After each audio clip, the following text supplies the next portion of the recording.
Hi అండి, ఇదిగో మా చిన్న గార్డెన్లో తోటకూర చెట్లు అండి.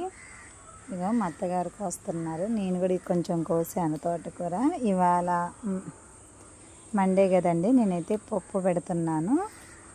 పప్పు తోటకూర వండుదామని తోటకూర మా దొడ్లోనే ఉంటే మేము కోస్తున్నాము. ఇదిగోండి, ఇంత తోటకూర వచ్చింది మా దొడ్లోనే. ఇది నేను పప్పులో వేసి వండుదామని కోసాము. ఇదిగోండి, ముందుగా పప్పు అనేది నానబెట్టుకున్నాను, కడిగి పక్కన పెట్టుకున్నా. ముందు కుక్కర్లో ఉడకబెట్టాలిగా. ఇదిగోండి, మా దొడ్డిలో ఉన్న తోటకూర ఎంత ఫ్రెష్గా ఉందో. ఇది పప్పులో సరిపోతుందని, ఇదైతే ఇంత పప్పుకి తోటకూర సరిపోతుందని కోసామండి. పప్పులో కొంచెం పసుపు, ఉప్పు, అట్లాగే పచ్చిమిర్చి, ఒక టమాటా వేసి ముందు ఉడకబెట్టుకుంటున్నానండి.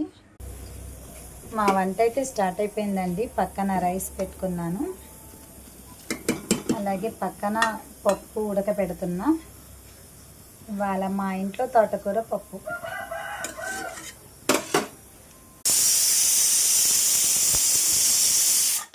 ఇది రెండో విజిల్ అండి. ఒక విజిల్ అయితే అయిపోయింది. ఆ రైస్ ఇంకా ఉడకాలి.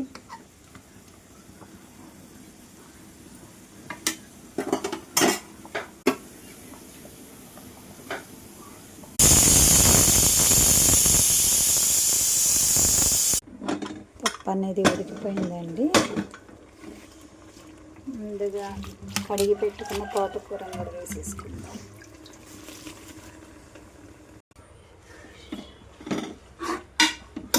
పప్పు తోటకూర చాలా బాగుంటుందండి, నాకైతే చాలా ఇష్టం. కొంచెం చింతపండు కూడా వేస్తే చాలా బాగుంటుందండి తోటకూరలో, తోటకూర పప్పులో. నేను పప్పు తాలింపుకి ఇవన్నీ రెడీ చేసుకున్నానండి. పప్పు అనేది తాలింపు పెట్టుకొని వేస్తున్నా. నాకు చాలా ఇష్టం అండి ఇవి. ఈ చల్ల మిరపకాయలు అండి, నాకైతే చాలా ఇష్టం. ఇలా పప్పులో నంచుకొని తింటే చాలా బాగుంటుంది. ఇదండి, కుక్కర్లో తోటకూర వేసంగా ఒక విజిల్ వచ్చే వరకు అనేది అన్నట్టు ఉడికిస్తున్నాను. పక్కన చల్ల మిరపకాయలు అనేవి వేపుకుంటున్నా. నాకైతే ఈ పప్పులో తినడం అంటే చాలా ఇష్టం అండి.